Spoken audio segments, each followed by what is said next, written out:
Hello বন্ধু, এখন কথা হয় মহাভারতের নরসিংহর অফিসিয়াল হিন্দি টিজার নিয়ে।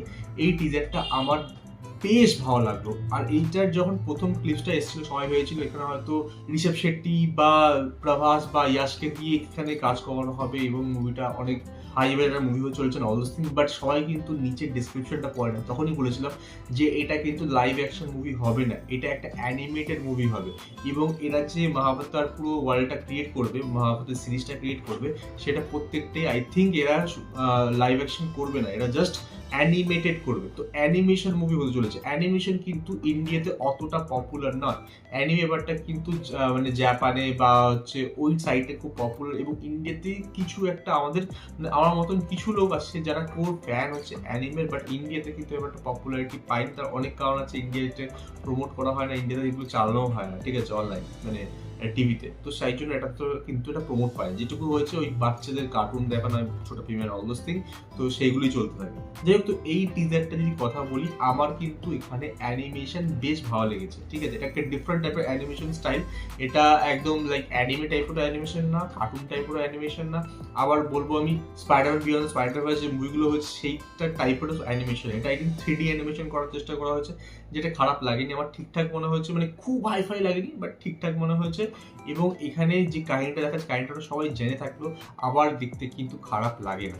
এইরকম এই কাহিনীগুলো আমি অ্যাকচুয়ালি শুনেছি, মানে দেখেছিলাম অনেক বছর আগে। বিষ্ণু পুরাণ বলে একটা টিভিতে সিরিয়াল হতো, ঠিক আছে, অনেক বছর আগে, আই থিঙ্ক ন্যাশনাল চ্যানেলে হতো, ডিডি ন্যাশনালে। সেখানে বিষ্ণু পুরাণ হতো, যেখানে বিষ্ণুর প্রত্যেকটা অবতার এবং সেই অবতারের পুরো কাহিনী দেখানো হতো।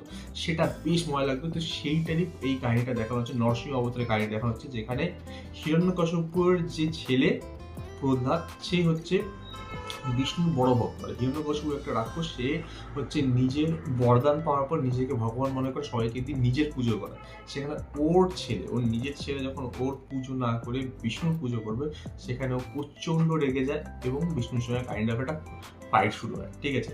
এবং নিজের ছেলেকেও অনেক কষ্ট দেয়, ঠিক আছে, জেলে ভরে দেওয়া, ওকে মারা, ওকে ওর যে বোন ছিল, ঠিক আছে, বোনের সঙ্গে নিয়ে আগুনে বসে পড়া, ঠিক আছে। তো ওর বোন আগুনে কিছু হয় না, ঠিক আছে, কিন্তু ছেলেটা পুড়ে যাবে। কিন্তু সেখানে দেখা যায় বোন আগুনে পড়েছে, ওর কিছু হয় না, বিকজ ওকে ওর ভক্তি, বিষ্ণুর প্রতি ভক্তি ওকে প্রোটেক্ট করছে। সব জায়গায় যখনই ওর কোনো ক্ষতি করার চেষ্টা করে ওর বাবা, সেখানে ওর বিষ্ণুর ভক্তি, বিষ্ণু ওকে প্রোটেক্ট করে। এবং শেষ পর্যন্ত হিরণ্যকশিপুকে বিষ্ণু একটা অবতার নিয়ে মারে, নরসিংহ অবতার নিয়ে মারে। কেন? তার কারণটা হচ্ছে হিরণ্যকশিপুর যে বরদান ছিল, সে আর কথা ছিল, এবার বরদানটা এমনই নিয়েছিল, প্রথমে হচ্ছে যে অমরত্ব, সেটা অমরত্ব কেউ দেয় না, কোনো ভগবান অমরত্ব দেয় না, ঠিক আছে, অমৃত শেষ হয়ে গেছে বলে। তো অমরত্ব দেবে না, কিন্তু এমন একটা বরদান থেকে কেউ ওকে না মারতে পারে, সে ওকে কোনো না মানব না দানব না পশু কেউ মারতে পারবে না, ঠিক আছে। ওকে না দিনে মারতে হবে না রাতে মারতে পারবে, ওকে না আকাশে মারা যাবে না মাটিতে মারা যাবে। তো এমন একটা ওকে মানে এরকম একটা বরদান যে কিছুভাবে মারা যাবে না।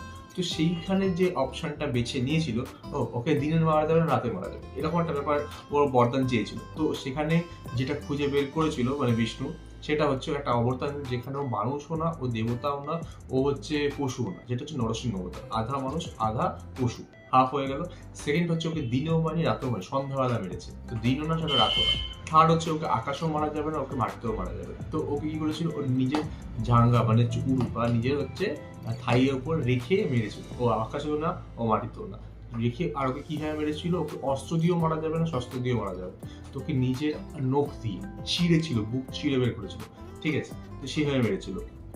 এবং এই অবতারটা আই থিঙ্ক অনেকে এই অবধি কাহিনী জানে, কিন্তু কাহিনীটা কিন্তু এরপরেও বড়। কাহিনীটা এরপরে শোনা যায় যে এরপরে নরসিংহ যে অবতার, সেটা খুব হিংস্র অবতার, ঠিক আছে। এবং বিষ্ণু যখন কোনো অবতার না, সেই অবতারের মধ্যে পুরো ঢুকে যায়, ঠিক আছে, তখন হচ্ছে পুরো ওই ক্যারেক্টারে ঢুকে যায়, হয় না অ্যাক্টিং করলে ওই অ্যাক্টিং ক্যারেক্টারে ঢুকে যায়, ঠিক আছে, মেথডিক্যাল অ্যাক্টিং বলে, তো সেরকম ব্যাপার। এবং সে তারপরেও কিন্তু শান্ত হচ্ছিল, ওকে খুন করার পরও ও কিন্তু পাগলের মতো নেড়াটা ভেঙে যাচ্ছিল বা সামথিং এরকম কিছু শোনা যায়। এবং সে লাস্ট পর্যন্ত শিব এসে ওকে শান্ত করে, ঠিক আছে। তো এরকম একটা কাহিনী আছে। তো কাহিনীটা খুব ইন্টারেস্টিং, এবং যেটা কথা আমি আগেও বলেছি যে বিষ্ণুর অবতার প্রত্যেকটাই কিন্তু খুব ইন্টারেস্টিং, প্রত্যেকটা নিয়ে কিন্তু একটা করে স্টোরি হতে পারে, একটা সিরিজ, একটা মুভি হতেই পারে, ঠিক আছে। কিন্তু সেটা লাইভ অ্যাকশন দেখলে আই থিঙ্ক আর একটু বেটার লাগতো আমার, বাট এটা আমরা অ্যানিমেট পেয়ে চলেছি, তো এটাই দেখানো হয়েছে। তো তোমার কি এই বিষয়ে ইন্টারেস্টেড? আর এই মুভিটি তুমি দেখবে April 3, 2025 কিন্তু এটা রিলিজ হচ্ছে, তোমরা চাইলে হলে গিয়ে মুভি দেখতে পারো, হোমবেলসের তরফ থেকে রিলিজ করা হচ্ছে। তো আমার তো বেশ ভালো লাগলো এই আমাদের যে মাইথোলজির উপর কাজ হচ্ছে, অ্যাটলিস্ট স্টার্ট হয়েছে, হয়তো এগুলো পরে আমরা লাইভ অ্যাকশন দেখতে পাবো। বিকজ ভিকি কৌশল কিন্তু মহাবতারই একটা পার্ট করছে, মানে একটা মুভি আসছে ও ভিকি কৌশলের, যেটা হচ্ছে পরশুরামের ক্যারেক্টারটা, পরশুরামের যে অবতারটা, সেই অবতারটা নিয়ে কাজ হচ্ছে। এবার সেই অবতারটার যে লুকটা দেওয়া হয়েছে ভিকি কৌশল, সেটা কিন্তু দারুণ লাগছে, কিন্তু ওটা কিন্তু লাইভ অ্যাকশন হবে, ওটা কিন্তু অ্যানিমেটেড নয়।